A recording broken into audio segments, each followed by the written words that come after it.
Olá, meus amados. Bom dia. Estamos em mais uma EBD, tá? Onde nós estamos quase que encerrando o nosso estudo sobre o livro de Tiago, aonde ele exorta a igreja, aonde ele ensina a igreja como caminhar dentro dos princípios de Jesus. E hoje a nossa lição é a lição 16. Nós vamos falar sobre juramento e oração. Mas antes vamos orar? Amado Deus, estamos na Tua presença, Pai, para aprendermos mais de Ti. Ensina-nos, Senhor. Usa Suas palavras, Senhor, para confortar os nossos corações, para que possamos caminhar dentro daquilo que Tu queres. Que seja a Tua vontade, não a nossa. Por mais difícil que seja, Senhor, que o Senhor nos ensine de maneira que agrade ao Teu coração. Em nome de Jesus. Amém. Vamos lá? Tiago caminha para o fechamento de sua carta. Ele escreve a conclusão abordando mais de um assunto, como era de costume na liturgia grega. Dentro do mesmo tema, juramento e oração, podemos considerar a questão da proibição do juramento, a questão da saúde dos membros da igreja, o exemplo de Elias como um homem de oração. No versículo 12, trata de um assunto que parece independente dos demais versículos, tanto do trecho anterior como do posterior a ele. O conteúdo desse versículo se identifica com os textos que se trata do mau uso da língua, que nós já falamos em outras aulas. E as irmãs também vêm ensinando a vocês em outras aulas sobre a importância do que os nossos lábios professam para o outro. Do quanto a nossa língua, as nossas palavras têm tanto poder para elevar quanto para destruir a vida do outro. A relação entre esse versículo e a origem deles é da maledicência. Porém, vamos incluí-lo nas exortações tratadas nesta lição. Então, aqui em Tiago 4, do 1 ao 12, ele fala: de onde vêm as guerras e pelejais entre vós? Portanto, não vem disto, a saber, dos vossos deleites, que nos vossos membros guerreiam. Cobiçais e nada tendes, matais e sois invejosos, e nada podeis alcançar. Combateis e guerreeis, e pedis e não recebeis, pedides mal, para gastardes em vosso deleite.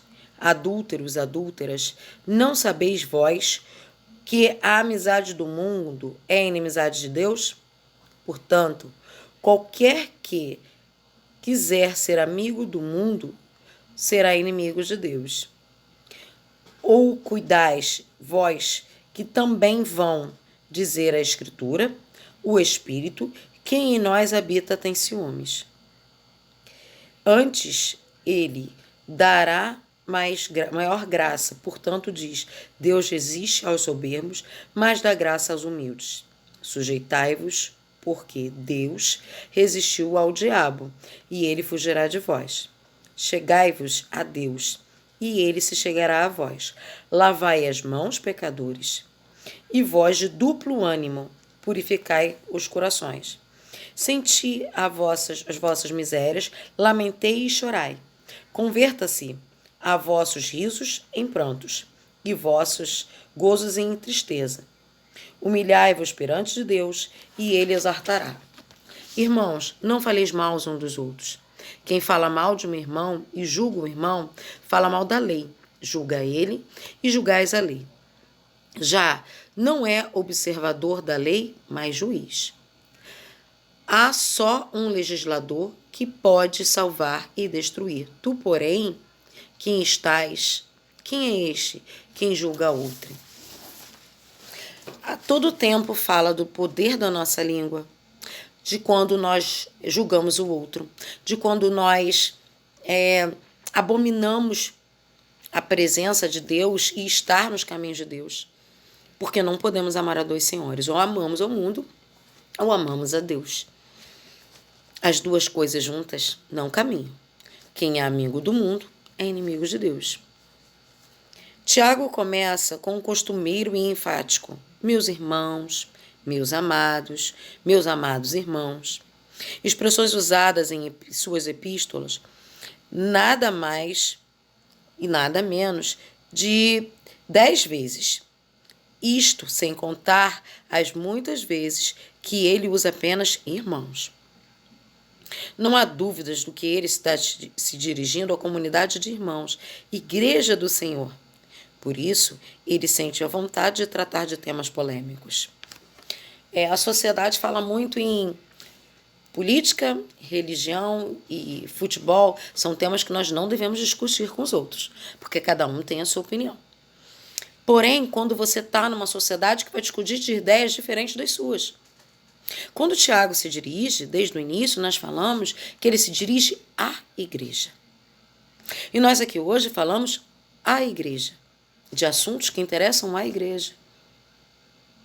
Doutrinas que são mundanas não nos pertencem. Falas que são humanas não nos pertencem. O que está sendo em pauta, irmão, é nos chamar a atenção a seguir ao que realmente Cristo quer.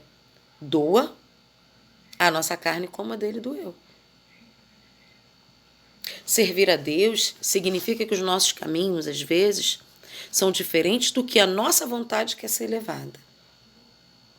Às vezes nós achamos na nossa própria carne que podemos agir de uma maneira e esquecemos de perguntar para Deus se aquela é a vontade dele para nós.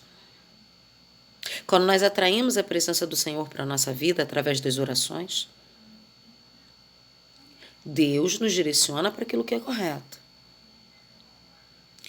E isso tem um preço.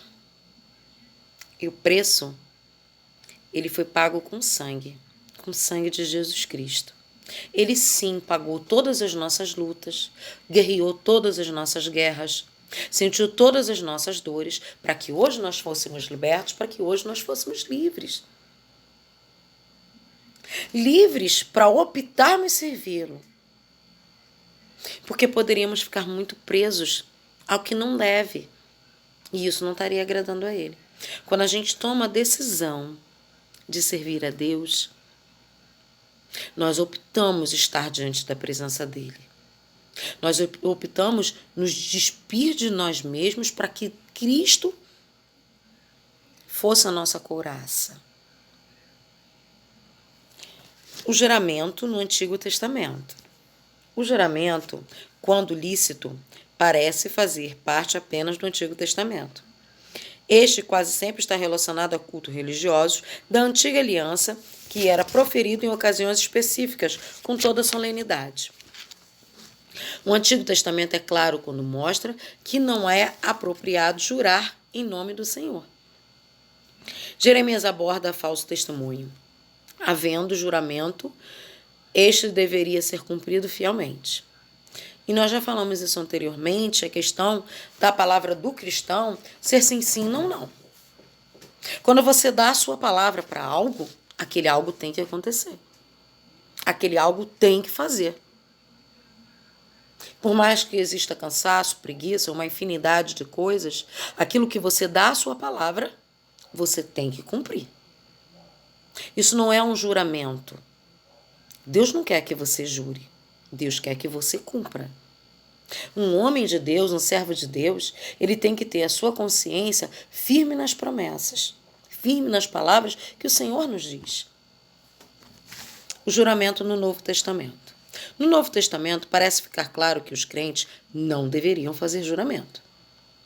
Entre os mais comuns nos dias de Tiago estavam juramentos pelo céu, pela terra. E ele é enfático ao afirmar: não jureis. Jesus foi categórico ao proibir todo e qualquer juramento. Ele empregou palavras fortes ao dizer: de modo algum jureis, nem pelo céu, nem pela terra. Está em Mateus 5:34. Tiago acrescenta essas palavras de Jesus: nem por qualquer outro voto. Por que no Novo Testamento não aprova o juramento?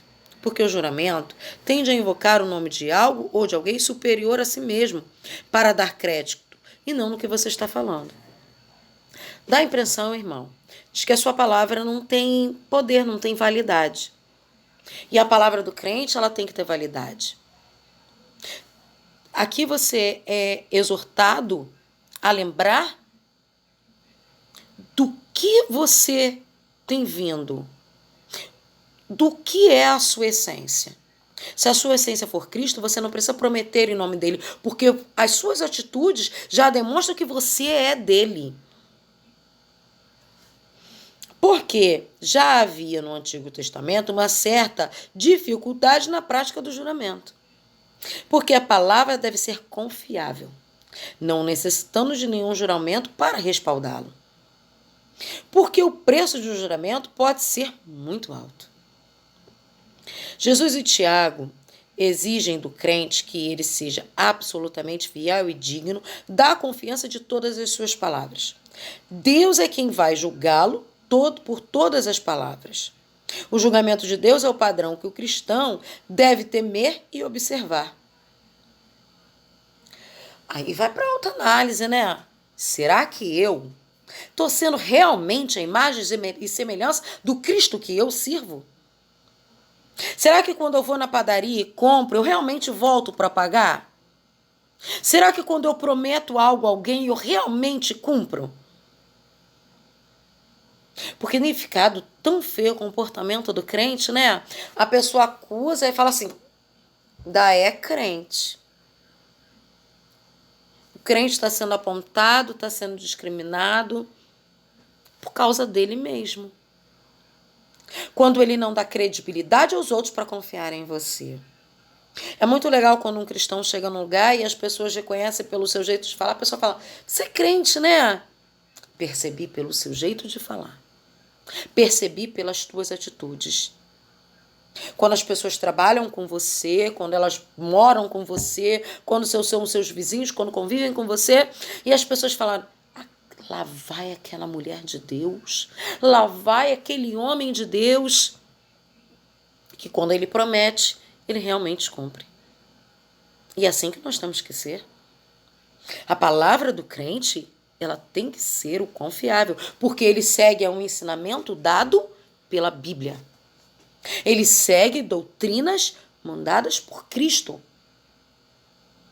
Então eu não preciso prometer em nome de Deus. Eu já sirvo a Ele, eu sou dele, eu pertenço a Ele, em espírito e em verdade.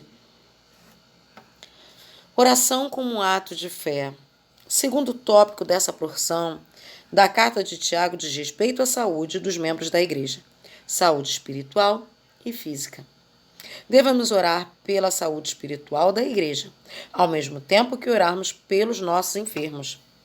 Vamos tratar da saúde da igreja, respeitando as perguntas de Tiago, considerando 3 níveis de exortação à necessidade da oração.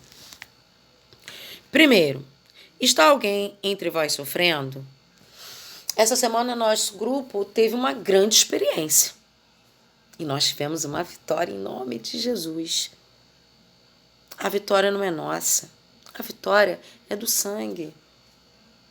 Um amigo muito amado da igreja estava adoentado. Toda a igreja se voltou a orar, a clamar. Nos reunimos em oração. Lembramos e sentimos a dor do outro. Opa! Chegou a vitória do meu irmão. Se a dor do meu irmão é minha, a vitória do meu irmão também é minha. Se o meu irmão chora, eu choro com ele. Se o meu irmão se alegra, eu me alegro com ele. Então, quando nós nos importamos com o sofrimento do outro e sentimos a dor deles, pegamos aquilo para nós e oramos e oramos e oramos como se fosse a nossa própria vida, nós estamos cumprindo aquilo que o Senhor quer. Aí ela vem. Se alguém está alegre, comemore com ele. O irmão teve uma vitória, comprou uma casa nova, foi curado, obteve uma melhoria no emprego. O filho do irmão se formou, o irmão se formou.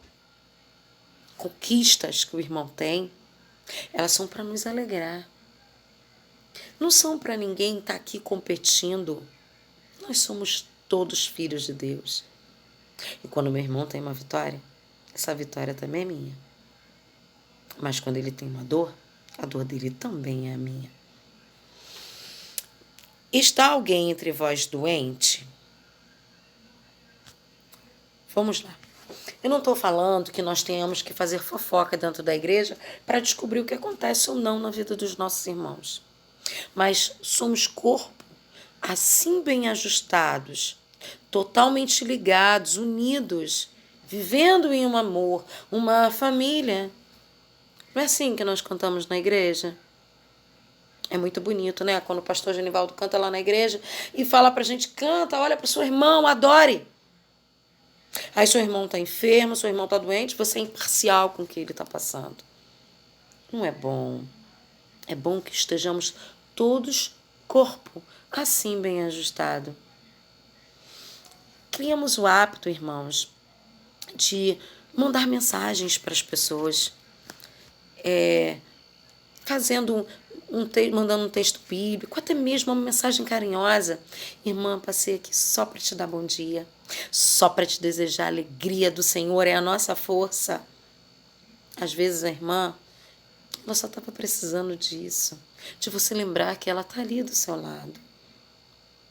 Às vezes ela está passando por uma luta e a sua palavra veio como bálsamo ao coração dela. Se ela tiver oportunidade, quiser se abrir com você, ore. Mas não conta para ninguém. Só ore, apoie, ajude, ame. Quando você faz isso, você está sendo... Eu sempre falo isso para as crianças, que as nossas pequenas atitudes, elas são como uma gotinha de amor na vida do outro. Quando eu percebo que tem um irmão que está muito quietinho, está muito tímido, está abandonado, eu vou lá numa pequena mensagem e mando uma mensagem para ele. Ou se tiver oportunidade, mesmo com álcool em gel na mão, toque. Sinta o calor do outro para você se sentir mais próximo dele. Assim, você também vai estar agradando a Deus.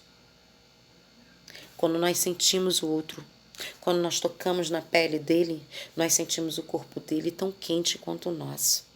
E esse calor humano, ele é necessário. A brasa, longe do fogo, ela se apaga. E hoje a igreja, por conta dos problemas que a sociedade tem enfrentado, cada um está vivendo sua própria vidinha, cada um na sua própria casinha. Muitas das vezes nós realmente não podemos estar como corpo juntos, mas nós podemos estar juntos virtualmente, que é o que nos propõe hoje, de maneira prazerosa, de maneira gostosa. Nessa semana, conforme eu acabei de falar, nós tivemos uma experiência muito gostosa. As irmãs, nós nos reunimos no grupo, cada uma orou um pouco. Foi um elo de ligação tão forte, tão tremendo, irmãos, que parecia que nós estávamos dentro da igreja, uma do lado da outra. E nós estávamos, sabe como? Cada uma de joelho no seu quarto, juntas no grupo orando. E depois todas colocaram abaixo. Nossa, parecia que nós estávamos juntas. Porque a ligação lá no céu, ela é tão tremenda, que quando você ora, o Senhor atende. A nossa oração tem muito valor para o Senhor.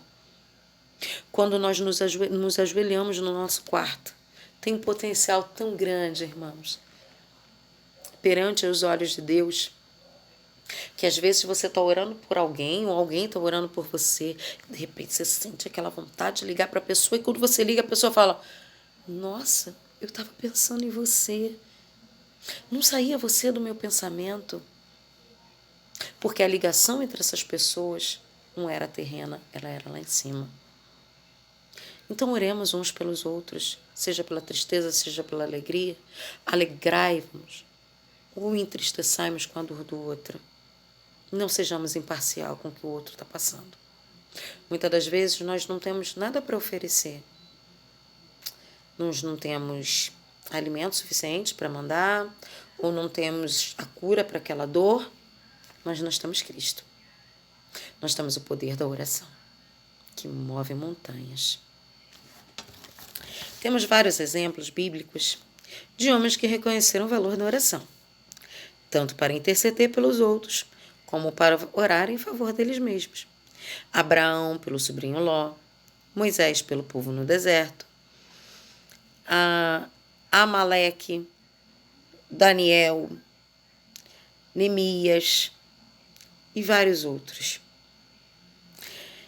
É muito bonito quando nós lemos que Daniel estava na cova dos leões, que Jonas estava dentro da barriga de um grande peixe.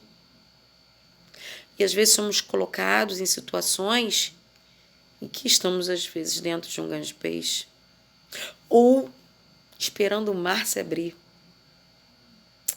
Mas as nossas orações às vezes parecem que não alcançam o trono do céu. E nós precisamos de suporte técnico. Precisamos dos nossos irmãos para nos ajudar em oração. É assim quando alguém está enfermo, vai lá e pede na igreja. É assim quando o irmão está passando por uma privação financeira e todo mundo ora, todo mundo ajuda.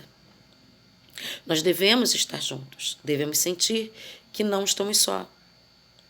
Nós não estamos isentos dos problemas. Nós não estamos isentos das dores. Então, quando nós nos convalescemos com o outro, fica mais suscetível do outro também se compadecer de nós. Quando nós nos aproximamos, quando nós nos sentimos realmente corpo. Jesus sempre reserva um tempo na sua agenda cheia para ficar a sós conosco. No seu ministério terreno, ele curou a muitos. A exortação é que devemos nos lembrar de que a principal preocupação de Tiago, nesse versículo, é com a oração. Terceiro nível da oração. Orem sempre em nome de Jesus, crendo que a oração da fé pode curar, e se houver pecados ocultos, confesse-os e serão perdoados. O exemplo de um homem de oração. Para comparar seus argumentos quanto à eficácia e o poder da oração, Tiago cita o profeta Elias como exemplo. Um homem justo, cujas orações tiveram grandes efeitos na nação de Israel nos dias do rei Acabe. Para Tiago, Elias era um homem semelhante a nós.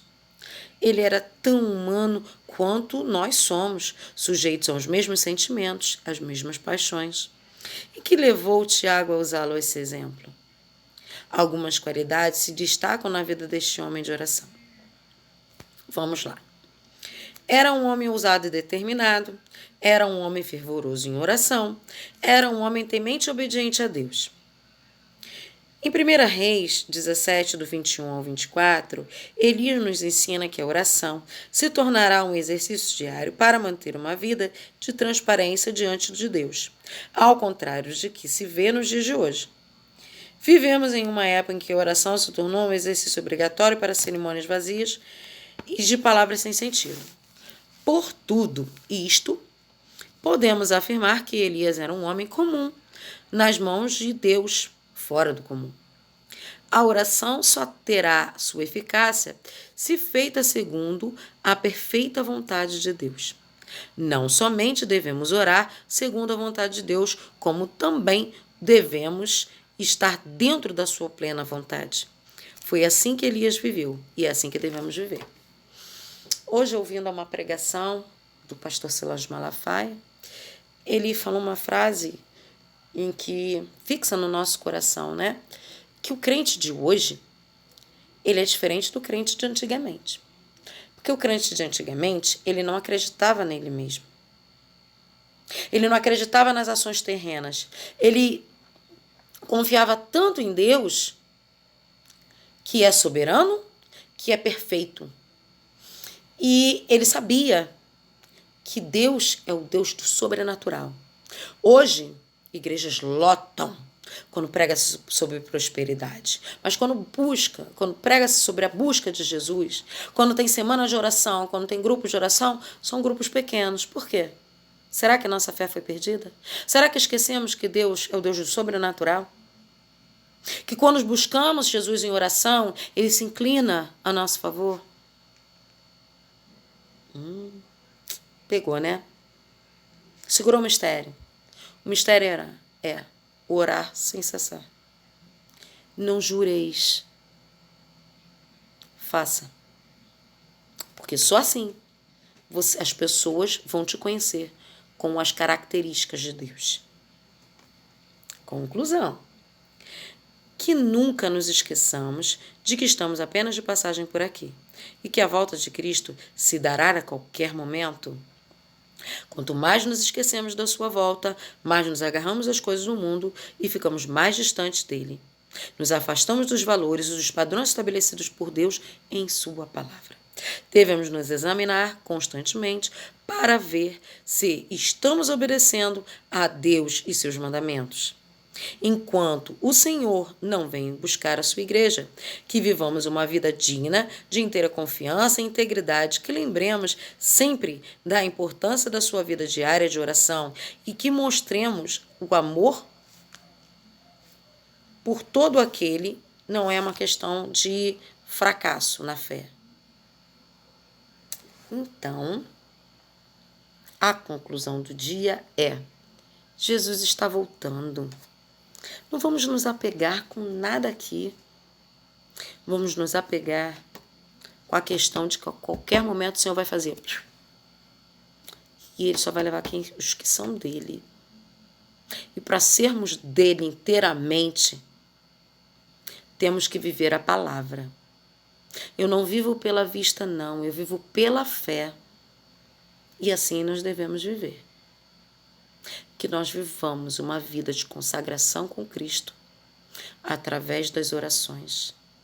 E que momentos prazerosos na presença do Senhor sejam mais latentes nas nossas vidas. Irmãos, fiquemos com essa palavra guardada nos nossos corações. Oremos. Senhor, foi muito bom estar na Tua presença, Pai, invocando a Ti. Senhor, que nós reavivamos no nosso coração essa vontade de estarmos diante da Tua presença. Lembrando, Jesus está voltando. Jesus está voltando. Quando a trombeta trocar, eu quero estar pronto. Não só a mim, mas a todos que essa mensagem chegar. Se preparem, porque Deus está voltando. Em nome de Jesus.